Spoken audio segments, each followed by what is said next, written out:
The morning it ended, Verity didn't cry. She stood in the doorway of the master bedroom she had shared with Stellan for 7 years. No, not Stellan. That was the name on the listy. She stood in the doorway of the room she had shared with her husband, and she watched his mother pull open her wardrobe and begin removing her clothes one by one, dropping them onto the floor as though they were something that had been left behind by a stranger. "These things don't belong here anymore," Margot Ashford, 67-year-old matriarch of the Ashford family, said without turning around. Her voice was the same voice she used when she was declining a second cup of tea. Pleasant, absolute. "I'll have someone box them up." Verity Ashford née Verity Kane, 36 years old, stood very still.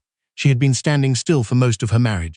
It had started the way most things do, not with a dramatic beginning, but with a series of small moments that she would only understand later, looking back. She had met Edmund Ashford at a fundraising dinner for a children's hospital in Vancouver. He was 39, tall, with the kind of easy confidence that comes not from achievement, but from never having been told no. He laughed at her jokes.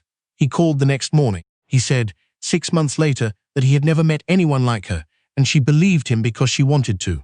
What she did not know, then, what she would only understand much later, was that Edmund's family ran Ashford Meridian Properties, one of the largest private real estate development companies in Western Canada. Hotels, mixed-use towers, waterfront conversions. The kind of projects that required city council relationships and quiet dinners and the right names on the right papers. Edmund was the second son. His older brother Reeve Ashford was being groomed for the chairmanship. Edmund was supposed to marry someone who photographed well and didn't ask questions. Verity asked questions. She just hadn't asked the right ones early enough. The wedding was small. Margot had suggested that, just family, she'd said, which meant 40 people Edmund's family had chosen, 3 people from Verity's side, and a photographer who made everything look warmer than it was. Verity's mother had squeezed her hand in the car on the way to the ceremony. "He seems good," she'd said, because that was the best she could offer, and Verity had nodded, and that had been enough for both of them. The first years were not unhappy, exactly. They lived in a condo in Kitsilano that Edmund had owned before the marriage. She kept her work. She was the managing director of a quiet private equity firm called Kane Meridian Capital, a name no one outside of a specific world of institutional investors would recognize. She traveled for work. She came home. She made dinner sometimes, or they ordered in. On Sundays, they walked along the seawall, and Edmund bought coffee from the same place each time, and she thought, this is a life. The trouble was that it was only ever a life, not a partnership, not a shared thing. When Verity mentioned the firm in conversation with Edmund's family, the subject changed. When she mentioned a deal she was working on, Edmund would nod with the distracted attention of someone waiting for a more interesting topic. When his mother asked, at Christmas dinner in their first year, what exactly it was that Verity did, and Verity explained, managing capital allocations, oversight of a portfolio of commercial real estate assets across 3 provinces. Margot had smiled and said, "How busy you must keep yourself." It was the yourself that landed wrong, as though the work were a hobby, as though Verity were keeping herself occupied in Edmund's absence rather than running something real. She had let it go. She had let a lot of things go. The woman's name was Portia Dane. Edmund had known her before Verity. They had dated briefly, or so Edmund had described it, the one time Verity had asked. Portia was 32, the daughter of a commercial contractor who did significant business with Ashford Meridian. She had dark hair and the kind of wardrobe that suggested she spent time thinking about the right rooms to be seen in. She began appearing at family events sometime in the 3rd year of Verity's marriage. Always at the edge. Always, somehow, close to Edmund, Verity noticed. She noticed the way Portia laughed at something Edmund said before he finished saying it. She noticed the way Edmund's phone would light up at 11 on a Tuesday and he would carry it to another room.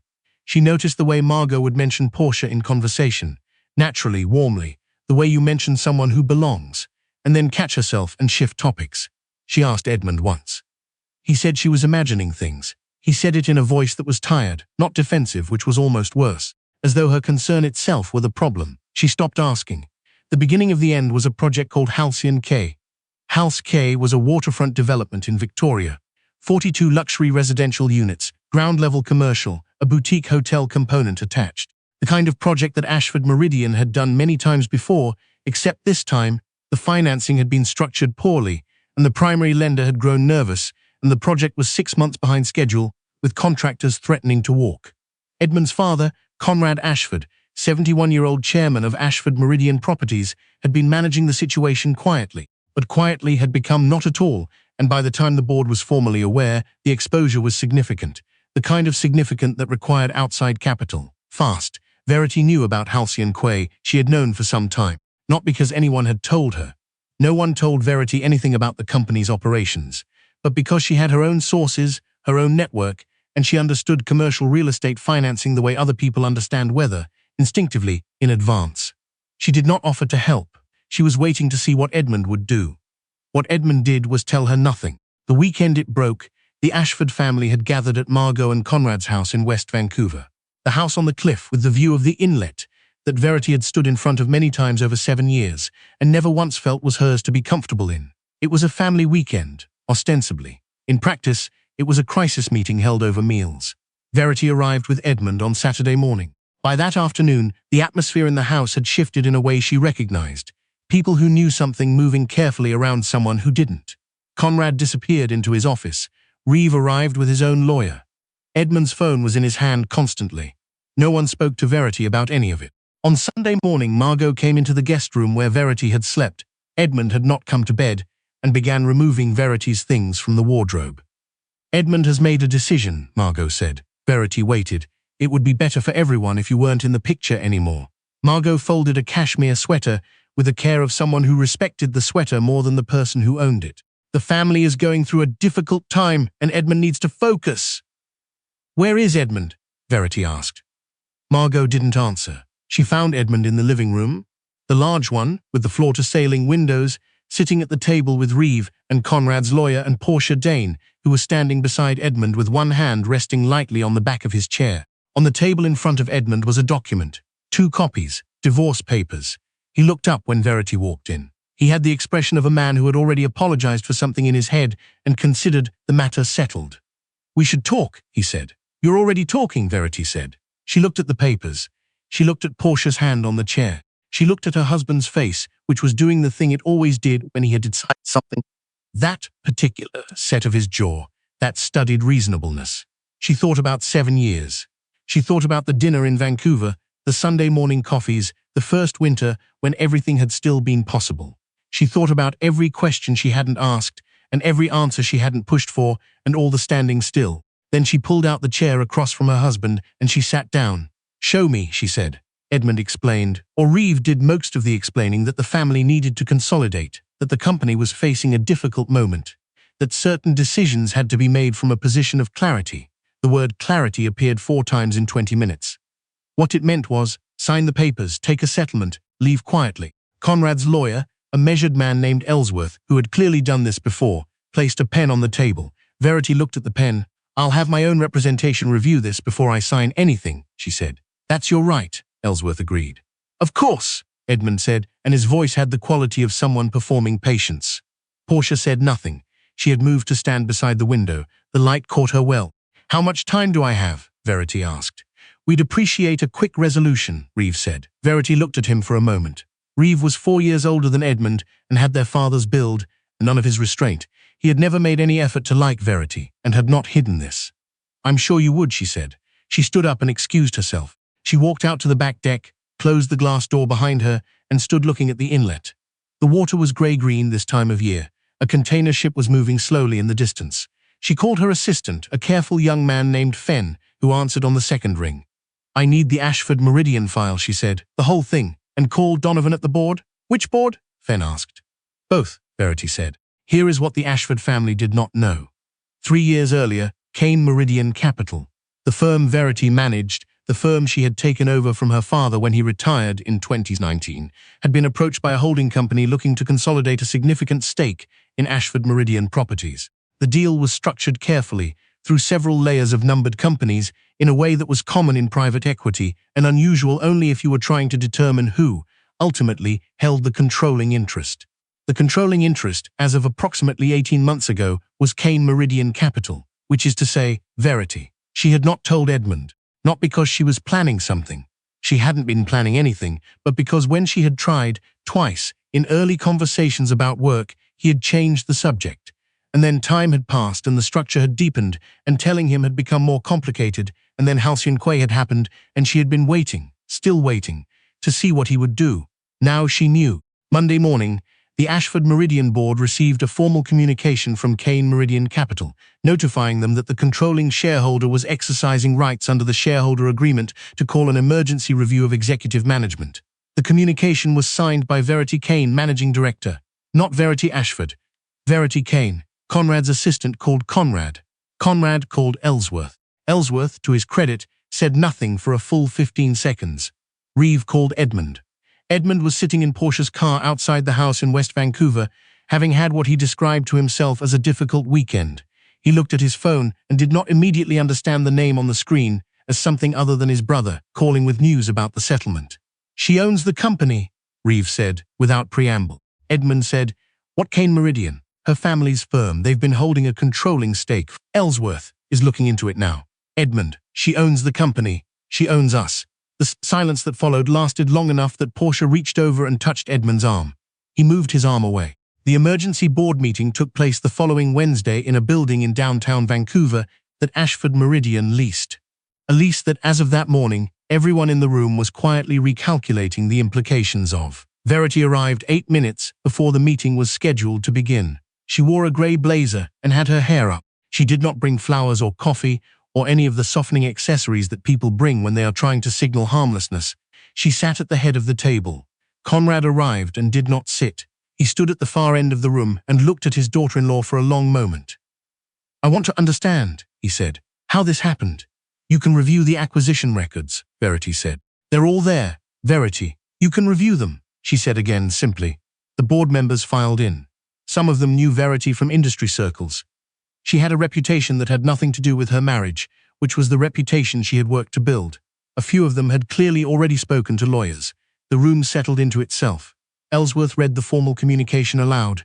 There were no theatrics. The language was clear, and the structure was clear, and the implications were clear. Conrad looked older in that room than he had at any family Christmas, at any dinner, at any moment when Verity had been someone's wife and nothing else. "The firm will require new executive oversight for the Halcyon Quay situation," Verity said. "I've already been in conversation with a restructuring team. They'll be on site in Victoria on Thursday. The project can be recovered. The financing can be renegotiated. What it cannot do is continue under the current management structure without significant risk to every stakeholder in this room." "What does that mean for the family?" one of the board members asked. His name was Rohan Theriol, and he had been on the board for 11 years. "The family can remain as minority shareholders," Verity said, "subject to the standard agreements, and Conrad. The chairmanship will transition," she said, "in an orderly way, over a reasonable timeline." She did not look at Conrad when she said this, not because she couldn't. She was capable of looking at people when she was saying difficult things, but because this was not personal. She had made a decision, a long time ago, not to make this personal. Edmund was not in the room. No one had suggested he should be. The afternoon after the board meeting, Margot Ashford called Verity's cell phone. Verity was in a car on the Granville Bridge, watching the water below catch the late afternoon light, she answered. Margot said, "I want you to know I had nothing to do with the papers. The divorce papers." That was Edmund. Verity looked at the water. "I believed it was right at the time," Margot continued. "I thought," she stopped. "Then, the clothes, last weekend, I shouldn't have done that." It was the most honest thing Margot had ever said to her. "No," Verity agreed, "you shouldn't have." There was a long pause. "Are you going to destroy us?" Margot asked. Verity thought about this for a moment. Not as a calculation, she had already done all the calculations, but in the way you think about the answer to a question when you want to give it its real due. "No," she said, "I'm going to fix the company. That's what I do." She ended the call. The divorce was finalized 4 months later. Verity had her own lawyers, and they were good. The settlement was fair. She had been careful to make sure it was fair, because fairness was not weakness, it was precision. Edmund received what was his, and she received what was hers, and there was nothing to fight about, because she hadn't needed anything from him, financially, for a long time. He signed the papers on a Thursday afternoon in a law office on West Georgia Street. Portia was not there. She had not been there, as far as Verity was aware, in several weeks. These things had a way of clarifying under pressure, not the marriage, but the relationships that had shadowed it. Edmund said, when it was over, "I didn't know." Verity looked at him. He had aged a little in those 4 months. Not in a way that made her feel satisfied.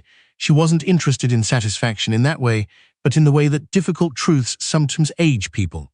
Like weather. "I know you didn't," she said. "I would have, if I'd known, Edmund." She said his name simply, without sharpness. "It wouldn't have changed the right things." He looked at the table for a moment. She picked up her copy of the papers and put them in her bag and stood up and thanked the lawyers by name, because she always thanked people by name, and she walked out into the March light on West Georgia and turned toward the water, which you could not see from there, but which she knew was there. And she breathed in the cold salt air that always reminded her of something just beginning. The Halcyon Quay project finished 14 months later, 42 units. Ground-level retail. The boutique hotel component opened in early spring under a new management contract, and the reviews said the views were extraordinary. Reeve remained on the board in a reduced capacity. Conrad stepped down in the autumn following the emergency meeting at the timeline Verity had described. Margot sent a card at Christmas. Not a family card, a single card with her name signed at the bottom in blue pen. Verity put it on the kitchen counter for a few days before she moved it. Fenn framed a photo of the Halcyon Quay ribbon cutting and put it on the wall in the office in Yaletown next to the other projects they'd closed. It fit neatly. It did not take up more room than it needed. Verity worked late some evenings, the way she always had, the way that had always been her rhythm. Early mornings, late evenings, the middle of the day when the light through the office windows moved across the floor in a long, slow diagonal. She had a standing lunch on Tuesdays with her mother, who was in good health and asked after the projects with genuine curiosity now that she understood them better. She had a circle of people who knew her well and who she kept close. She did not talk about Edmund very often, not because she was protecting herself from the memory. She wasn't built that way, but because there was less to say than people expected. He had been her husband. He had not known her. Those two facts sat next to each other without drama, the way most true things do. She had given him every chance to see her clearly. He had chosen not to look, and she had spent 7 years being still, and now she was not still, and the company that had treated her like a footnote now answered to her name, and none of this was the ending she would have written at the beginning. But she was good at working with what was real. She always had been. That in the end was the thing no one in that West Vancouver house had ever thought to ask about.